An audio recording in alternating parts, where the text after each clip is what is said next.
I am Suzie Dawson. I'm an activist, journalist, and president of the Internet Party of New Zealand. And I'm here with one of my personal heroes and good friends, David Swanson. David is an incredible anti-war activist from America. He is the director of worldbeyondwar.org and also works with rootsaction.org. And he is here to tell us about why he also is united with us in solidarity for Julian Assange and WikiLeaks. Hi, David. Hi, Suzie. How are you? I'm so good. It's great to see your face. You too. Yeah. Hope you and Ksenia and your friends are having fun during the World Cup there in Moscow. It's been absolutely crazy, but it's been a fantastic experience. Good. David, you being an anti-war activist, I think is inherently a non-partisan position, because invariably both the Democrats and the Republicans perpetuate war around the world. So I think that no matter what administration is in, you find yourself ideologically at odds with them at various times. This stream, likewise, has had a full representation of the entire political spectrum, all coming together around this single issue of Julian Assange and WikiLeaks. Why is it that you think that we are able to unite on this when we are so ideologically different?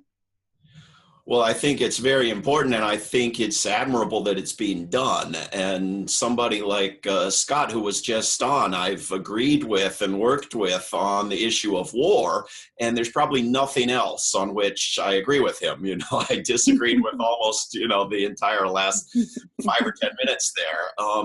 And I probably disagree with Julian Assange on many things. I don't see our salvation in technology, and I have no skill with it. I'm not a libertarian. I think libertarianism is disastrous in many ways. I saw Hillary and Trump as absolute catastrophes, either one. No merit of one over the other. Different, yes, not identical, very different, but just no way to see one as in any way superior to the other. But when I look at the work that somebody like Julian Assange has done, it's incredibly valuable. And I'm seeing the same value that people across the political spectrum are seeing who disagree with me on many things. If we're going to have accountable government, we have to see inside that government. And this is part of what is exposed, not just by something like collateral murder, which is of such great value in countering war propaganda, because you're seeing not just the atrocity, but the mindset, the ideology, the chatter of those engaged in the atrocity, but even more so, the cables, the insides of the U.S. government, of the U.S. State Department, that are just such an incredible contrast with war propaganda, right? I mean, you cannot get a statement out of a U.S. political official about a war that doesn't make it about the troops and glorification of the troops, and we're fighting the war for the benefit of the people we're sending off to kill and die in the war. And you can search high and low through all of those cables, and you will not find one damn mention of the troops, other than, cynical mentions of the troops. You will not find any serious, internal, heartfelt discussion of humanitarian reasons for the wars. You will not find any actual fear of an actual threat outside the United States. You will find cynicism, profit motives, weapons dealing, bureaucratic, inertia. You will find the goal of world domination. So for revealing this to the world, I think we owe an incredible debt to Julian Assange. I mean, when Trump says, to the nations of Europe, you got to pay up your fair share into NATO. You got to pay more into NATO, or we're going to scale the thing back. To which, of course, the correct answer is yes, please do, get the hell out. I think on the contrary, every nation on the globe ought to be kicking in and helping Ecuador pay their fair share in supporting Julian Assange. Why give the whole benefit, the whole burden to Ecuador? So, I think the second reason to be grateful to Julian Assange is exactly what he has said before, that courage is contagious, that you set an example, and WikiLeaks has set an example. And I think a third reason is precisely that the US government understands that and is trying to set the opposite example, is trying to set an incredibly dangerous precedent where they turn journalism into an act of war, into an act of treason by a foreigner, into an act of some sort of criminal espionage and terrorism and action justifying prosecution, if not murder. And I would add to that its connection to the disease that has driven the United States of America insane over the past 12 months or so, that goes by the name Russiagate, which I think, to the slight benefit of Julian Assange, has focused more on Trump and Putin, but he's in there too, as a demon in that story. And I think, if we can't counter that particular form of madness, the whole world is at stake. So we have all kinds of reasons for going about trying to protect Julian Assange, trying to motivate Ecuador to do more, to motivate other countries to do something, to motivate the United States to back the heck off. And I haven't even mentioned revealing to us the information about the Clintonites sabotaging the election against Bernie Sanders, which, again, was turned into a crime by WikiLeaks and alleged accomplices, rather than the crime that was revealed by the act of journalism.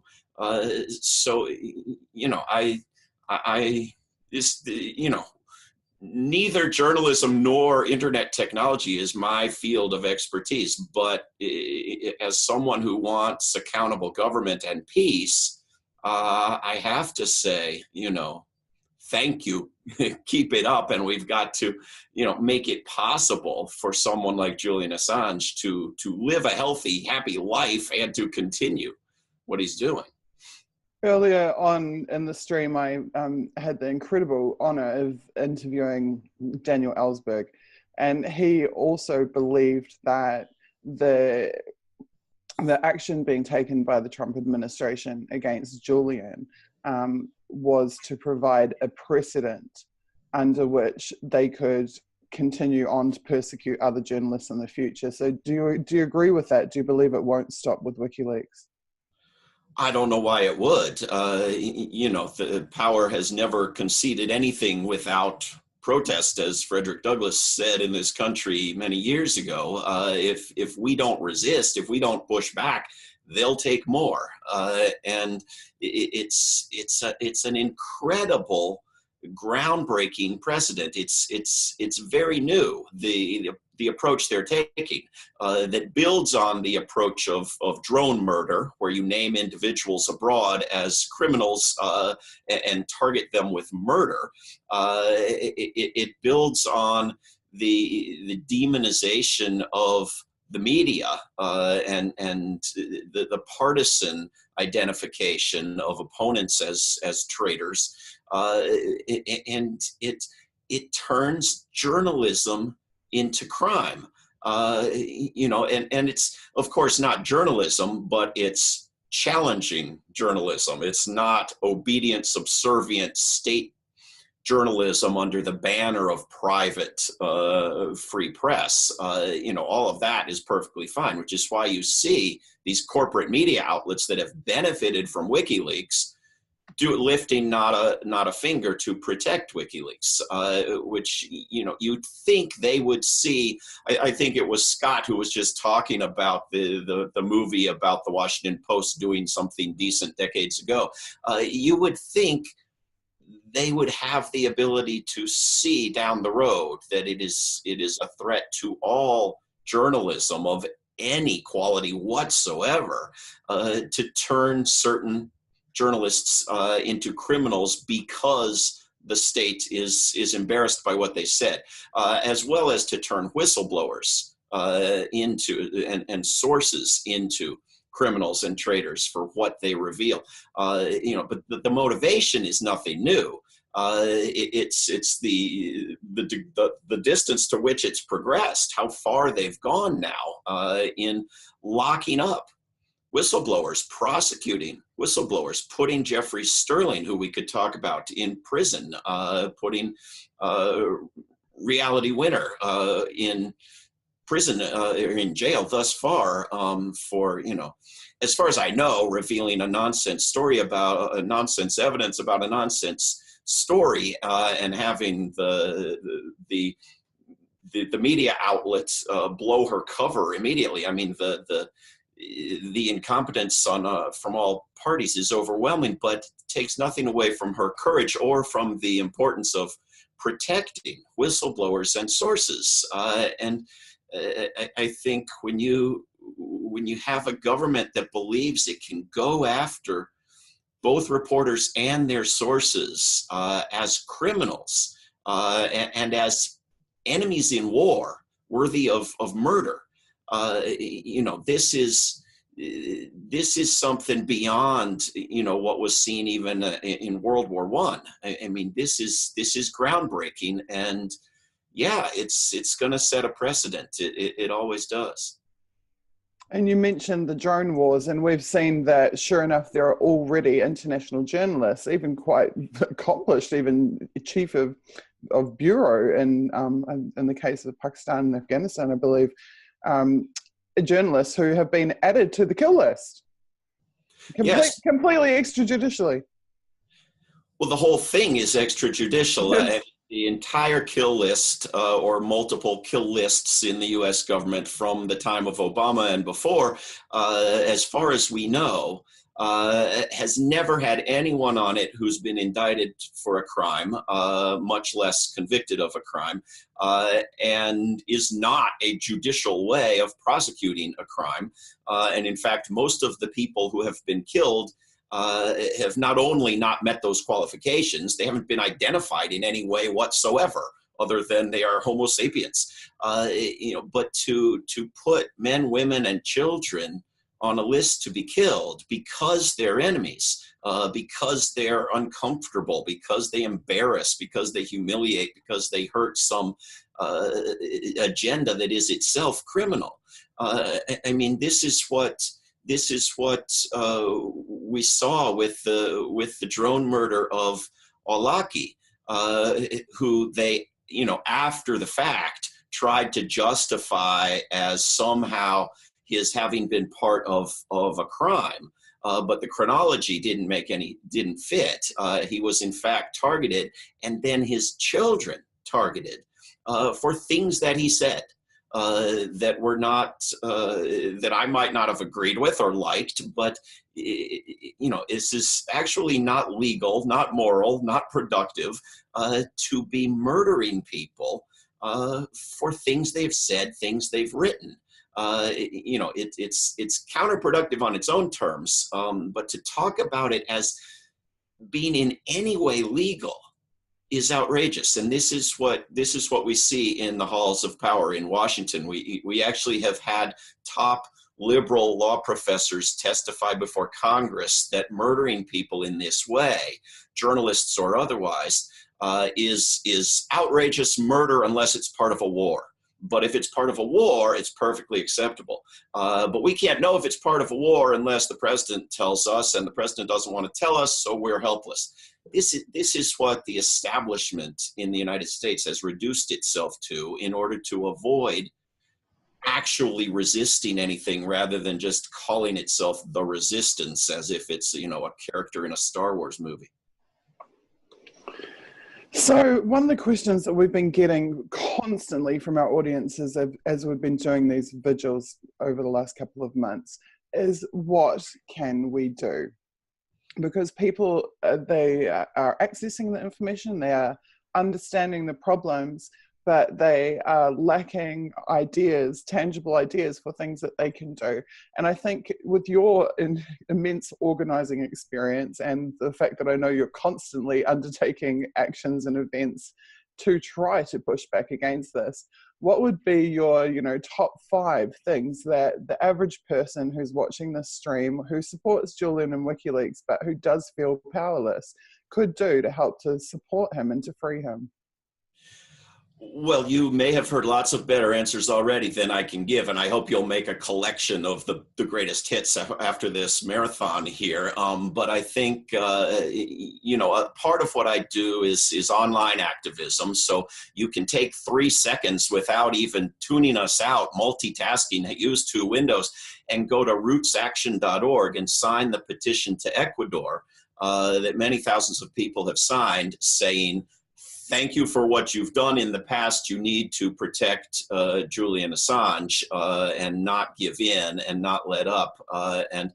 Because we have Democratic Congress members hounding the Vice President of the United States to go to Ecuador with the agenda of going after Julian Assange. And Ecuador, I think, to its credit, as I understand, has not completely folded yet and needs to have its spine strengthened. So that's one very simple initial step.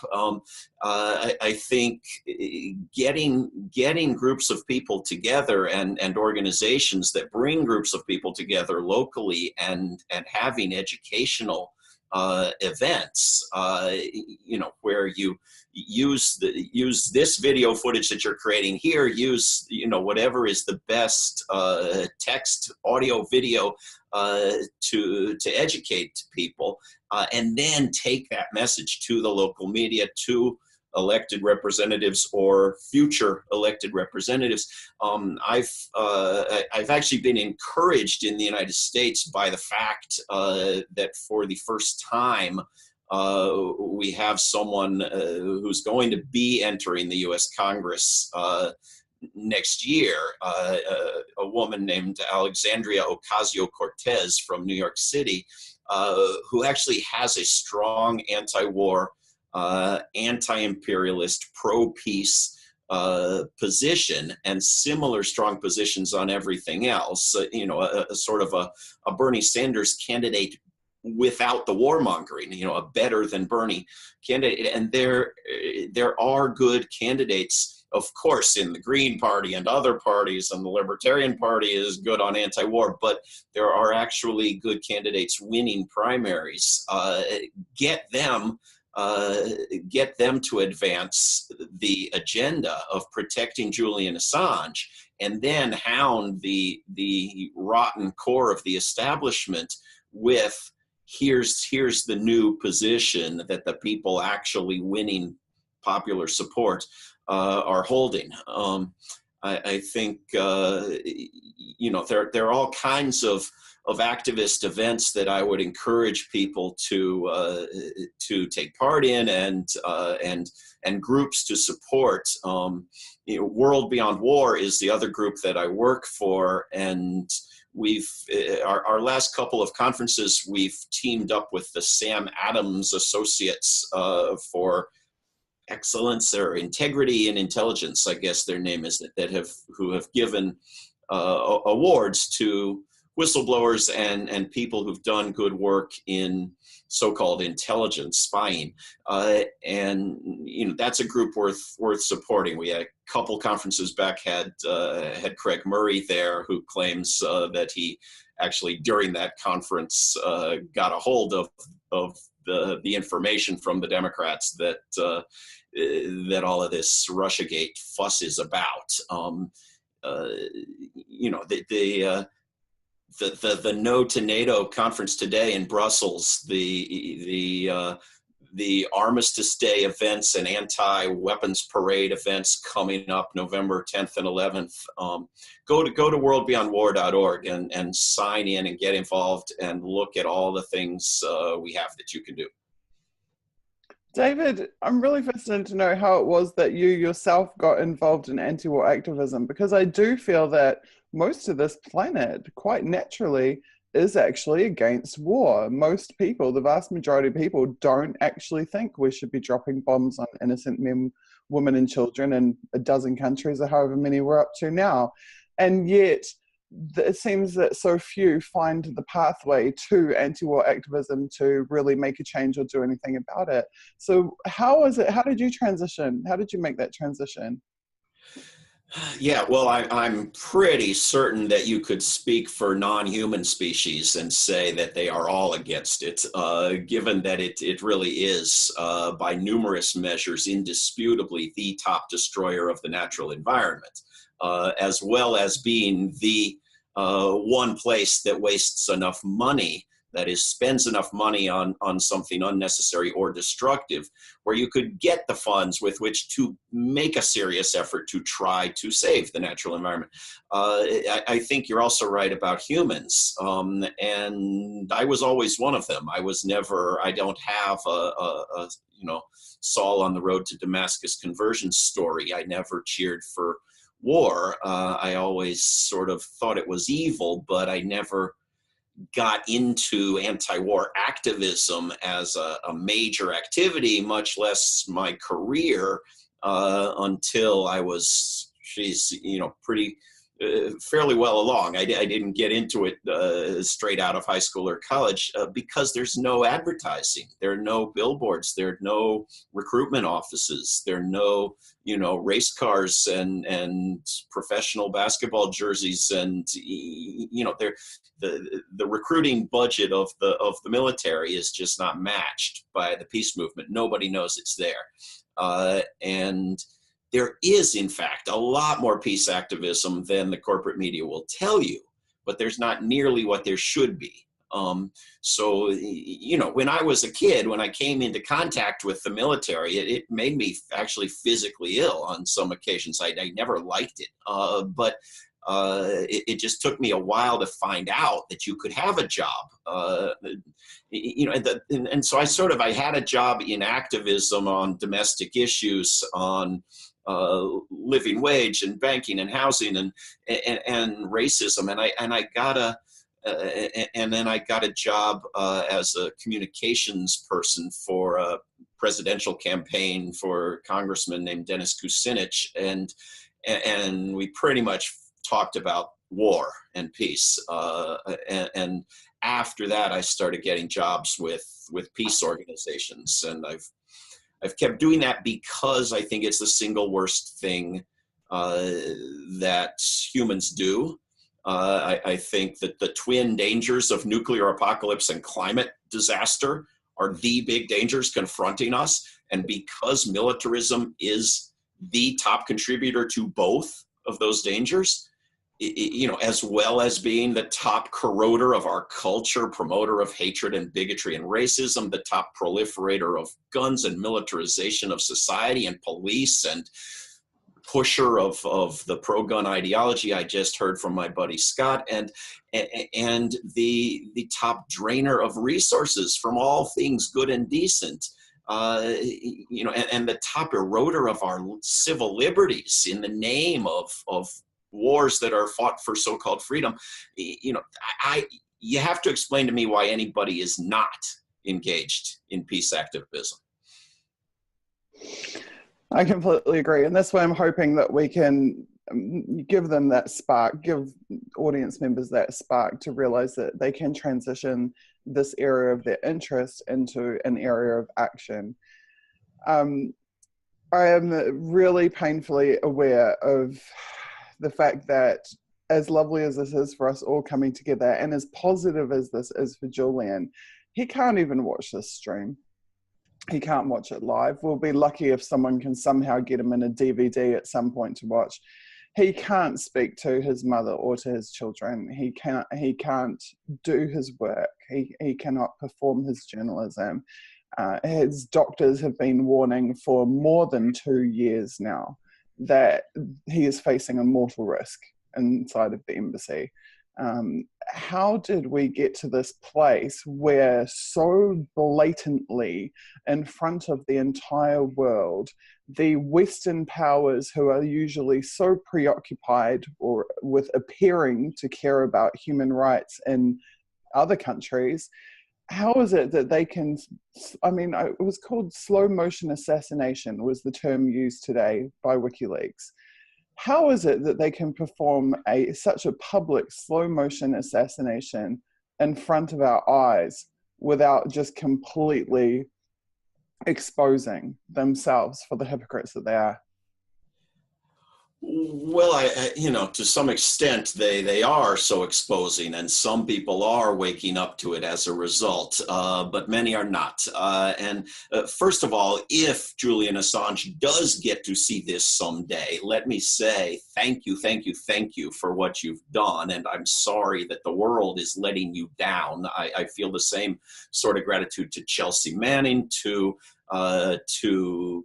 Thomas Drake, to all of these whistleblowers, who many of whom are their lives are destroyed intentionally, or they are put through such emotional turmoil, and we never adequately support them.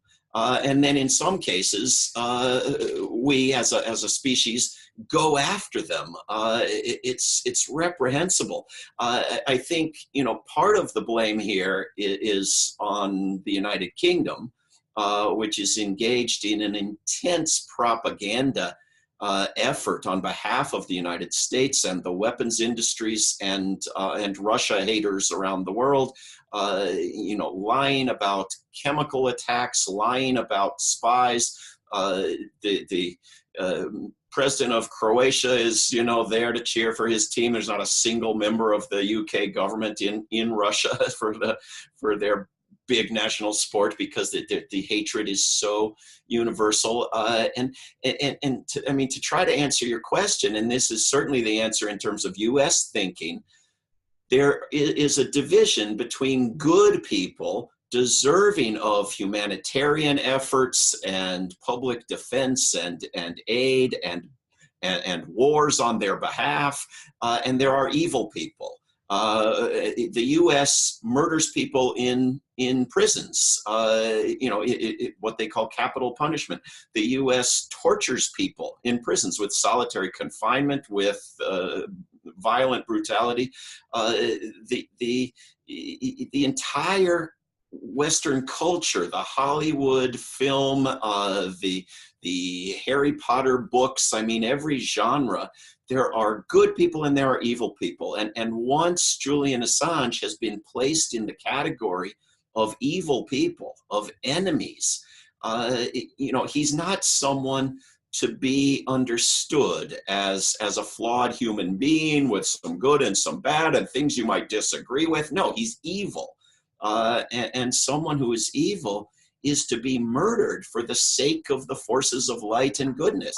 And that's an act of good capitalist Christian charity, to murder an evil person, or at least to prosecute them if you're of that more liberal slant. So it's not seen as a contradiction in the eyes of many. In fact, war supporters in the United States have a hard time with liberal humanitarian restrictions. If we can murder everybody in a war, if we can drop a bomb every 12 minutes, why can't we torture people? It doesn't make sense.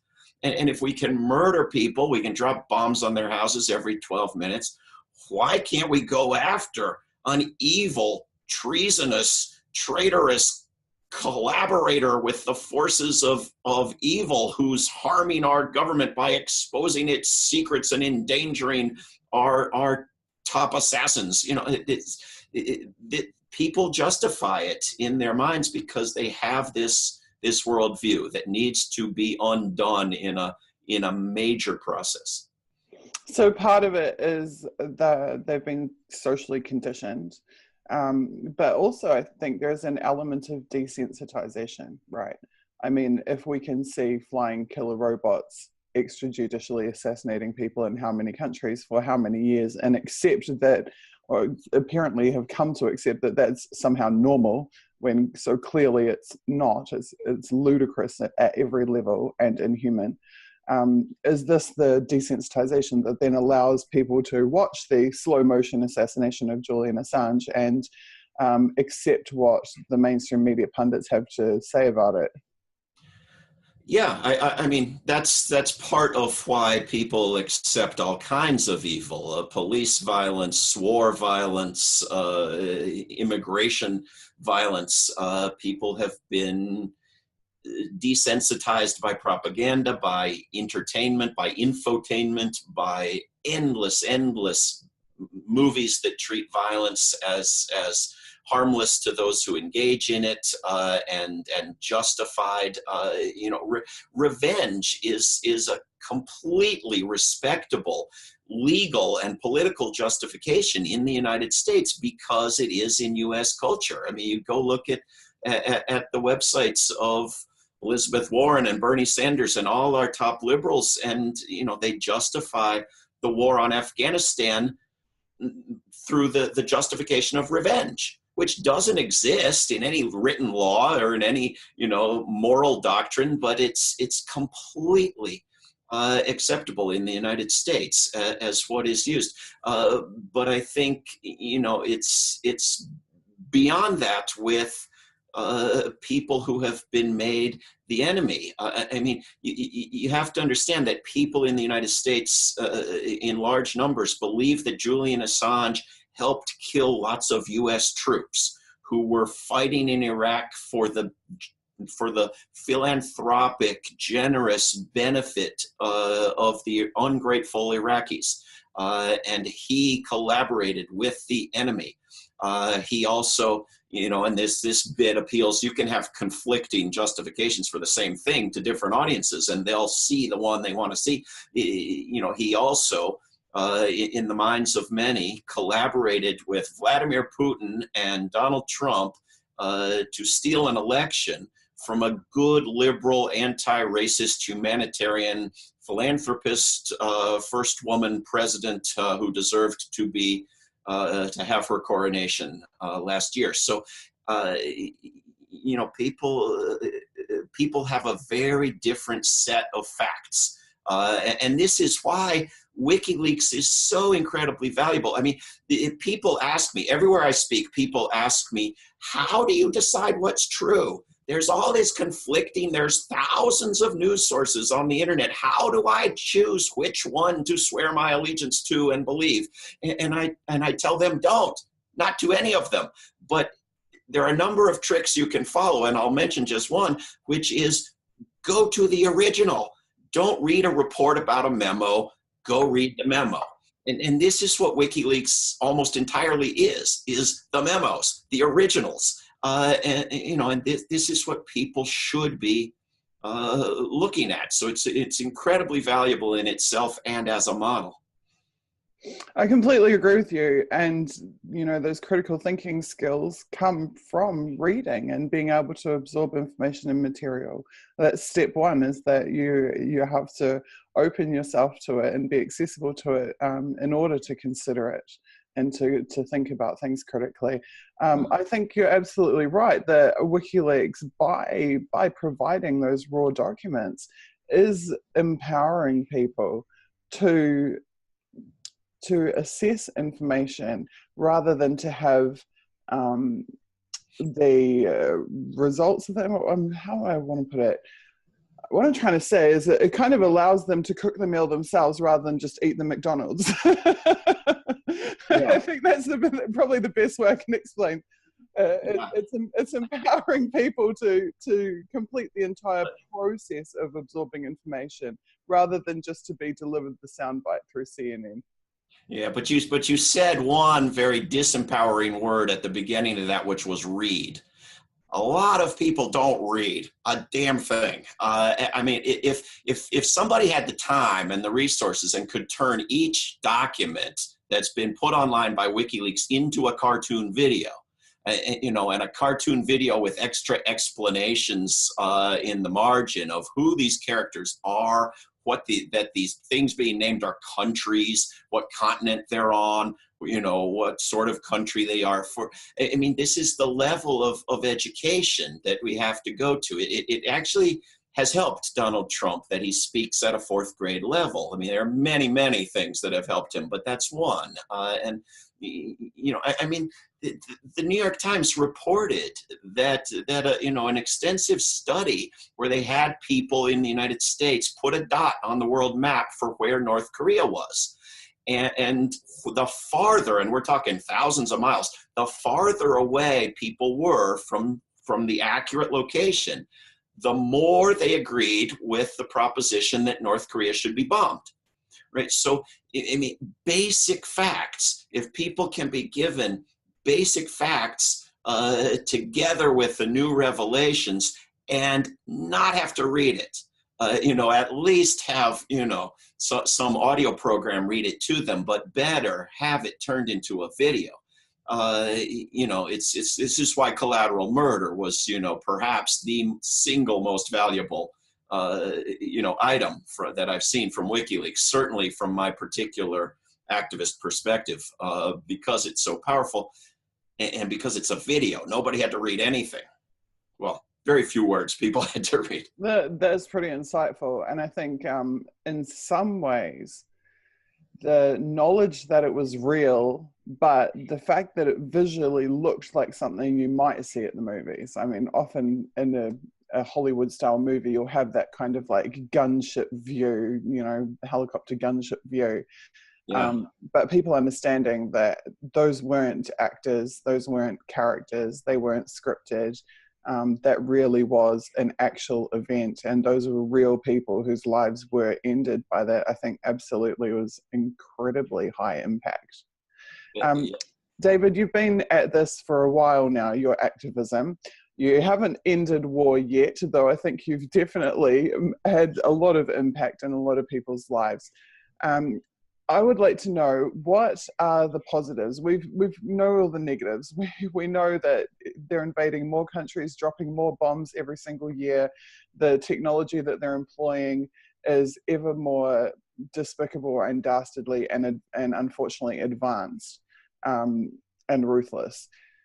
But what have you seen change from 10, 15, 20 years ago that serves the cause of peace? Well, when we do events that World Beyond War and other organizations I work with do, we poll everybody at the beginning and at the end, and always they have moved significantly in the direction of believing you can and should and must end all war.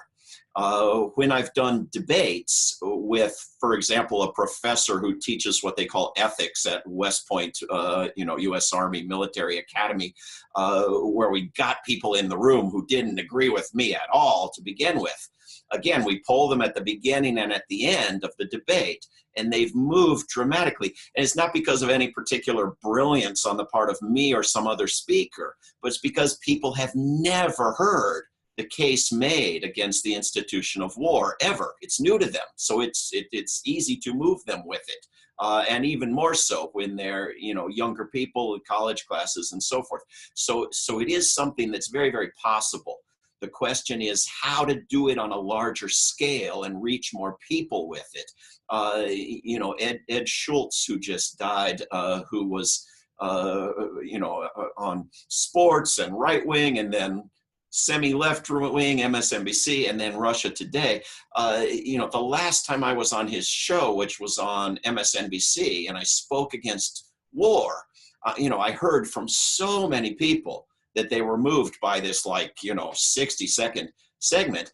And I never heard from MSNBC again from that moment to this. So you have to take the opportunity while you've got it and figure out a way to get another one to reach more people. I would say also that organizations are growing and organizing and becoming more global this huge conference, No to NATO, in Brussels today. I'm waiting for detailed reports, but it's building on last week's at Ramstein Air Base in Germany. This is a global effort. The conference that World Beyond War will have in November in Toronto, and then the following week will be Armistice Day 100 years since Armistice Day, events all around the world, and No to Trump's Weapons Parade in Washington, D.C. And then a couple days later, this global anti-US and NATO military bases conference in Dublin, Ireland, November 16th to 18th. These are movements that are growing rapidly. And part of it is this, somewhat superficial, personal resistance to the character of Donald Trump that is sort of weak because it can go away when you replace that face. But it's something I hoped for, for what it was worth, the minute he was moving into the White House, and I haven't seen it.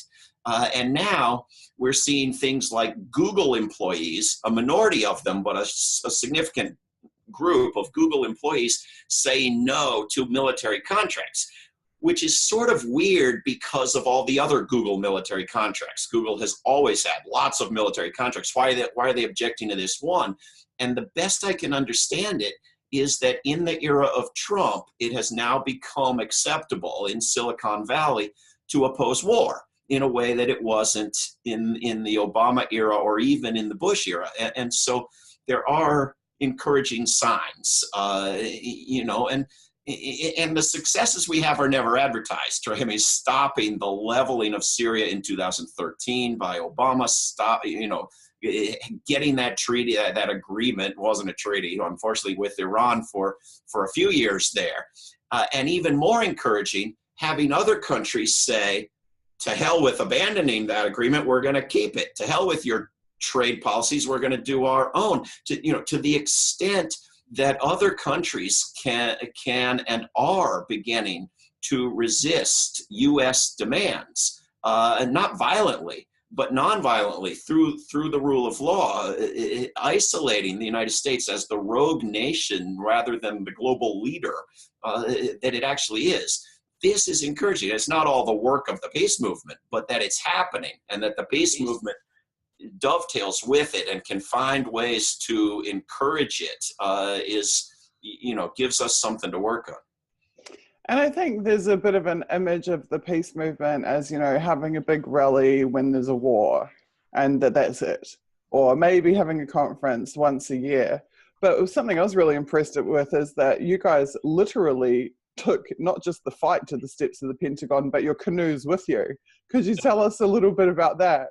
Well, World Beyond War, people can go to worldbeyondwar.org and sign up and get involved and tell us what to do next. But we have started having an annual conference around the International Day of Peace, September 21st. And last year's, we had a conference in Washington, D.C., in the heart of war making of the world, with environmental organizations around the theme of the overlap of peace and environmental activism, because they ought to be, chained together at the hip. And so some days before that conference, we went. A lot of people don't realize how close the Pentagon is to the Potomac River, which is tidal. The water is rising. It's just across that river from Washington, D.C. And this is a river just, full of toxins and poisons from all the military bases up and down it. We went in front of the Pentagon with kayaks, building on the kayaktivism that has been resisting, environmental attacks by oil companies in the Pacific Northwest and elsewhere. And we held up giant banners that said things like, no more wars for oil and no more oil for wars. Trying to educate people. And we had flyers and we did interviews and we tried to get people to understand that it was the war making that came first. The Western demand for oil was to power the war machinery, which is a huge part of what it still powers, and that we have to go after these things together. When something like the New Poor People's Campaign, this recent movement in the United States, say Martin Luther King Jr. was right. We have to go after racism, militarism, and extreme materialism, and the fourth one, environmental destruction. We have to go after them all together and 18 other things as a package, and move ourselves to a radically different, better world. That it sounds more radical, but it actually appeals to more people because it actually makes sense. And can you tell me just briefly, just because you really are an expert on this, a little bit about the economics, not just the economics of war. We hear all the time about, 1 billion or 1 trillion, 7 trillion, 4 trillion, or whatever. But the economics of peace, like what does it cost to feed every person on the planet? What could we actually do with the money if we could extract it from the military-industrial complex? It's very hard to understand, very hard to believe, just because of the size of the numbers. So I don't claim to have a really good understanding of it, but I can recite some of the numbers. So the globe spends about $2 trillion on war every year, war and war preparations. The United States spends about half of that, about $1 trillion. The United States and its NATO and other allies spend over 3/4 of the total. And the United States pushes hard on these other countries to spend more. Some countries are, yes, investing in wild new weapons, but overall spending less each year on militarism, including the great Satan of Russia. And when you look at that amount of money, that $1 trillion a year from the government where I live, the U.S. government, it is 60% or so of the money that Congress decides on each year. So setting aside Social Security, retirement and healthcare, what little the U.S. government does for those things, and looking at the money that Congress decides on each year, 60% of it is militarism, war and preparations for war. And so we hear these calculations, recent wars have cost us so many hundreds of billions or so many trillions. And they're all wild understatements. And they normalize much of military spending as sort of somehow being for something other than war.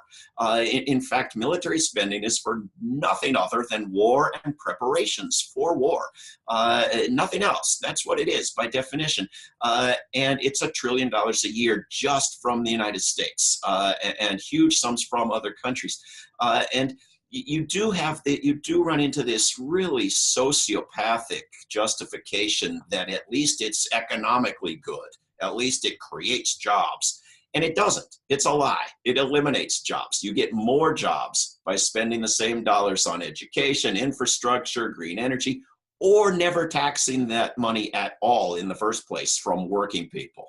If you gave that money back to the people who most need it, you have more jobs, better paying jobs, better economy, and of course, jobs that people can feel better about. So in fact, the difference is so great, there would be so much savings that you could give free education and job training and assistance to everyone in the transition process, that nobody would have to be harmed whatsoever, other than the profits of the weapons CEOs and owners.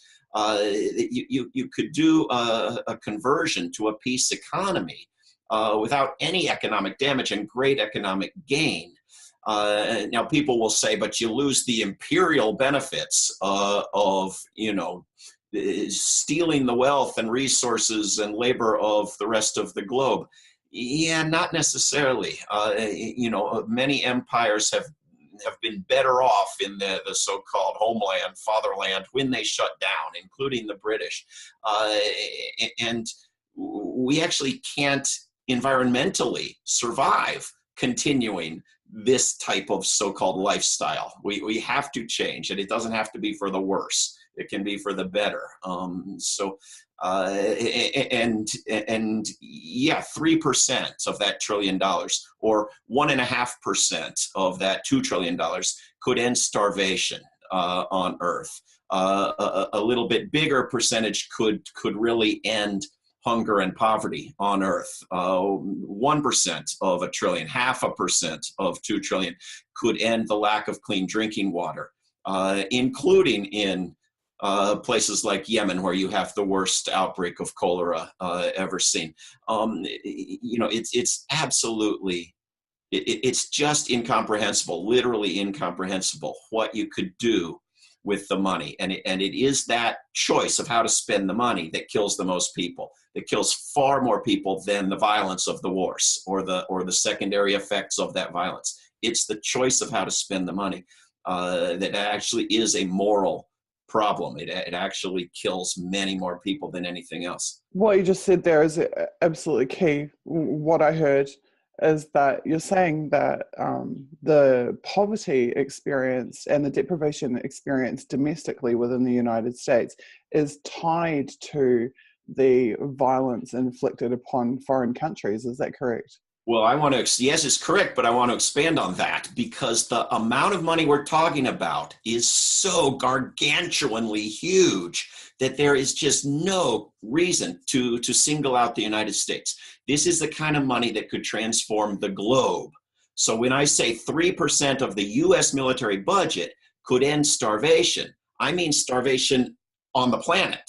I mean the whole globe no longer sees a human being starve to death, including the United States, but the other 96% of humanity too, and so I actually don't like the slogan, bring our money home, spend our money in the United States, not because I don't want to do that, but because it's so much money that you can't do it. You'll run out of places to spend the money. Nobody has the level of creativity to figure out how to spend that much money. We're going to have, free preschool, free college, top levels of sustainable energy, retirement, parks, and, trains that can go faster than my grandmother can run. We're going to have, everything your heart could desire in the United States.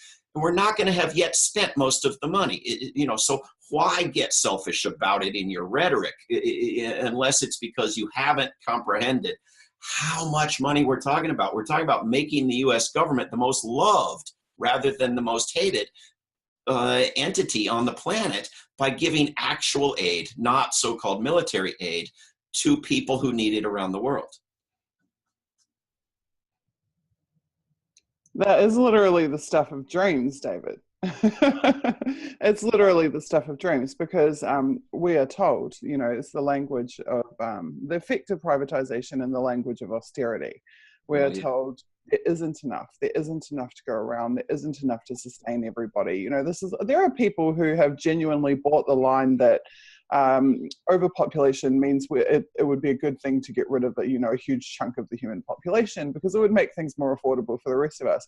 But what you're saying is the money's already there. We already have the wealth. We already have sufficient resources, but they have been at best misdirected and at worst outright stolen for generations. There's not a lack of money. There's not a lack of food. The population is a problem, but it's the distribution, and the place where it is most maldistributed is into the military. You could tax all the billionaires, tax them down to nothing, and you wouldn't touch a single year of military spending. And you come back the next year and tax the billionaires. There aren't any more billionaires. You got rid of them. But you got another year's military spending year after year. It is the pot of money to go after. And it is the stuff of dreams. But, I don't think it's cliche. I think it's truth that people haven't grasped. When John Lennon said, you can say I'm a dreamer, but I'm not the only one. People understand this. People in massive numbers understand this. If you let the U.S. public vote on the military budget, it would be better than the military budget proposed by any elected official in Washington, D.C. For decades. None of them. Bernie Sanders many decades ago when he was, a mayor in Vermont somewhere, but current, elected officials in Washington, D.C. Actually use democracy rather than bombing people in the name of democracy, and we'll be well on our way.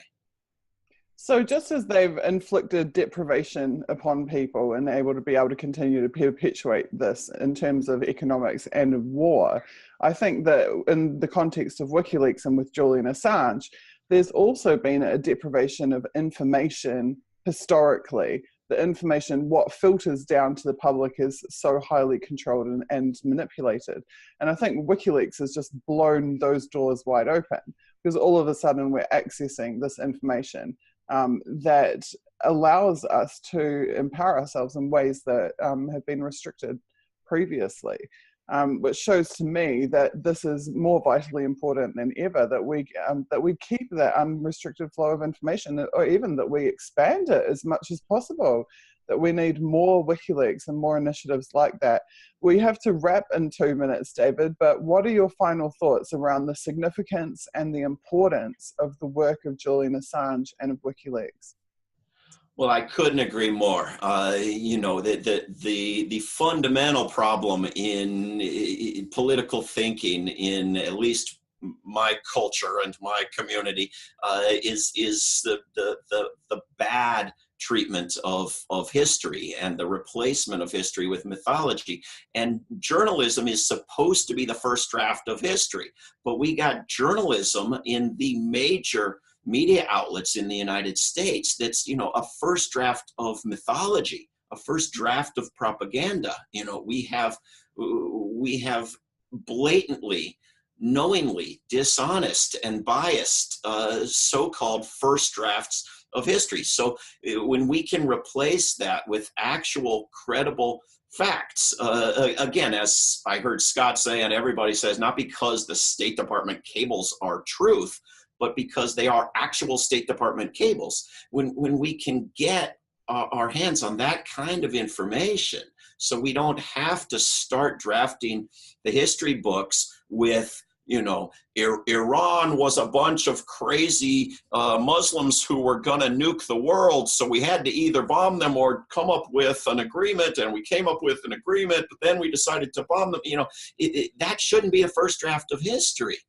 Iran never had any nuclear program. The United States lied about it for decades. The United States was going to start another war, so some people in the United States had to put the brakes on and use a little restraint and come up with an unnecessary agreement that very quickly proved itself unnecessary, and yet they still came back and tried to go after Iran in the end anyway. I mean, that should be the first draft of history. It should be based on accurate facts to the extent that we can get them. And WikiLeaks has led the way in giving us actual unvarnished facts and spread that contagion and inspired others with it. So we should be cheering for it. We should be sending thank yous and awards, not, you know, abusing people and depriving them of their health and their freedom in the name of freedom and democracy. It's disgraceful. Thank you so much, David, for being here. It's been an absolute pleasure. There's so many topics. I've just got a head full of topics right now that I'd love to discuss with you. I want to talk to you about MEK and the Trump administration, you know, now pushing that. I want to talk to you about many things, but we'll have to save it for next month. And I certainly hope that you will come back and join us again next month, because your contribution is just so welcome. Thank you so much for being here. Thank you. I hope so.